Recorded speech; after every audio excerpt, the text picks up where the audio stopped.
Isaiah, the prophet, saying, the land of Zebulun and the land of Naphtali, which is Zebulun and Naphtali, by the way of the sea, beyond Jordan, Galilee of the Gentiles. You see that? Galilee of the Gentiles. The people which sat in darkness, people that sat in darkness, ignorance, saw great light. They get no greater light than, MASHAYACH YAHAWASHI, which came in the image of the Most High. His character, his everything he was about, the Most High, that's what he brought forth. He ain't bright as the Most High, but he's still that strong light, you see.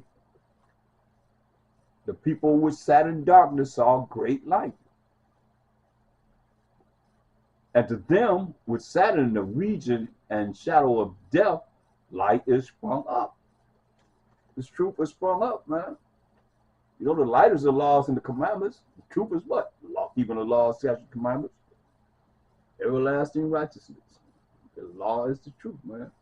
So, look at Ephesians 5. Ephesians 5 and 11. Ephesians 5 and 11. So you got to look at, a lot of times we have to go back to the time that is written, and some things, we learn from going back to the time that is being said.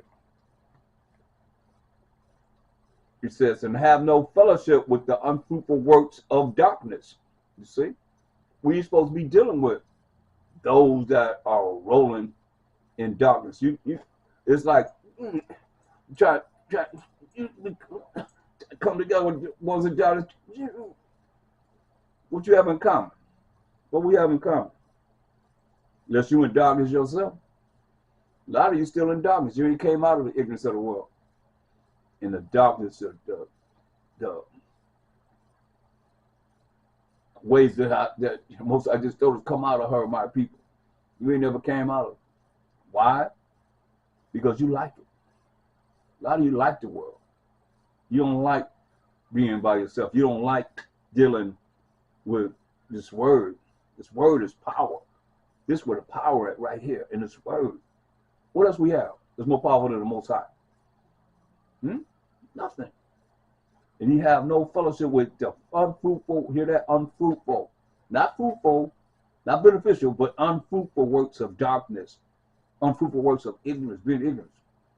But rather reprove them. Hear that?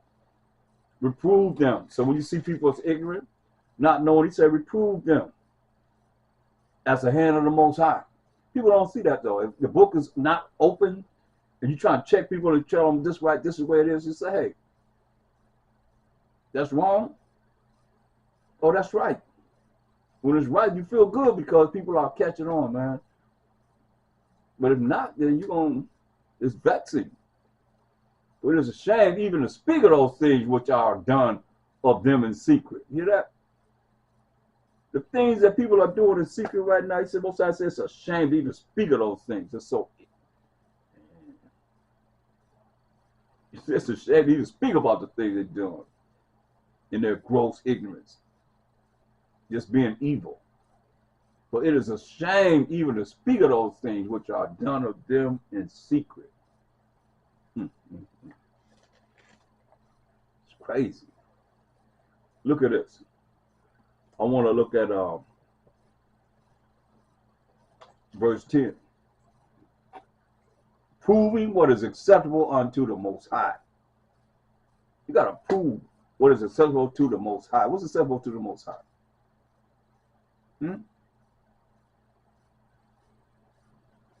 You do what he say do. Fear him. Keep his commandments. Do what he say do. There's rules and regulations. Verse 9. For the fruit of the Spirit is in all goodness. The fruit of the Spirit is in all goodness and righteousness and truth. Right? It's a powerful verse. Look, for the fruit of the Spirit is in all goodness and righteousness and truth. So look at those three words. Goodness, righteousness, truth. What's good? Matthew 19 and 6. What's good? First and foremost. Matthew 19 and 6.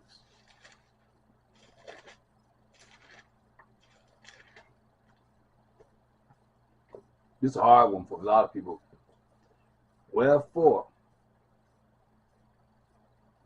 it's a lot here. Matthew 19, 16. And behold, one came and said unto him, Good master. We're looking for goodness. What's good? Good master. What good things shall I do that I may have eternal life? And he said to him, Why callest thou me good? Everybody say, Hey, how you doing? I'm good. MASHAYACH said, Why you call me good? There was none good, nobody good, but one. That is the Most High. But if thou wilt enter into life, keep the commandments. See? So you enter into life, keep the commandments. That's what he said. So what part of that you don't get? Preachers? He said, if you want to enter into an everlasting life, keep the commandments. That's why he said in Matthew 5:19. Come on.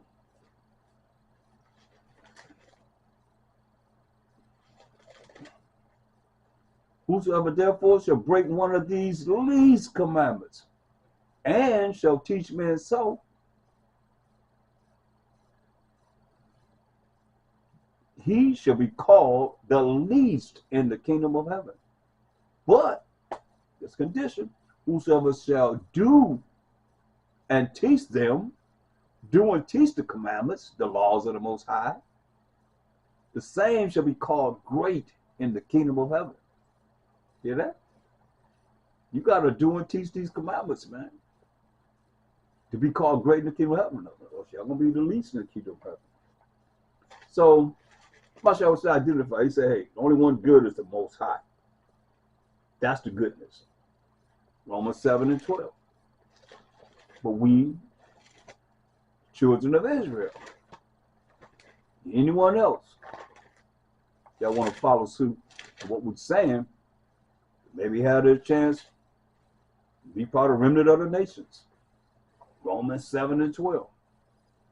Wherefore the law is holy, and the commandment holy, and just and good. You see that?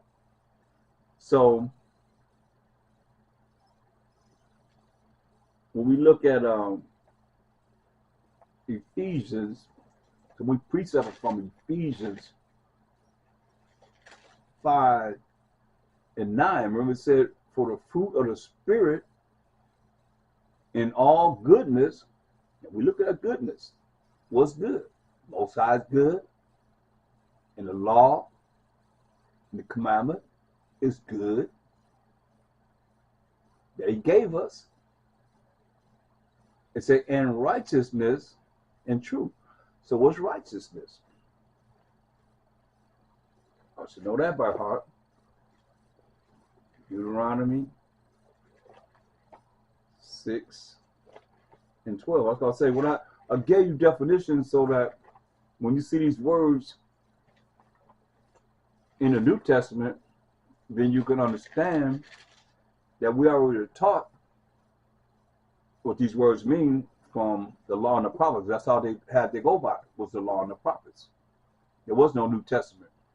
When anybody that wrote or looked at this New Testament as it was scribing for them, they didn't have a New Testament. Deuteronomy 6:25. Remember, they live in the New Testament. And it shall be our righteousness. We define righteousness because say righteousness and truth, right? And it shall be our righteousness if, was the condition, we observe to do all these commandments before the Most High, our power. Our is a personal possessive pronoun showing ownership.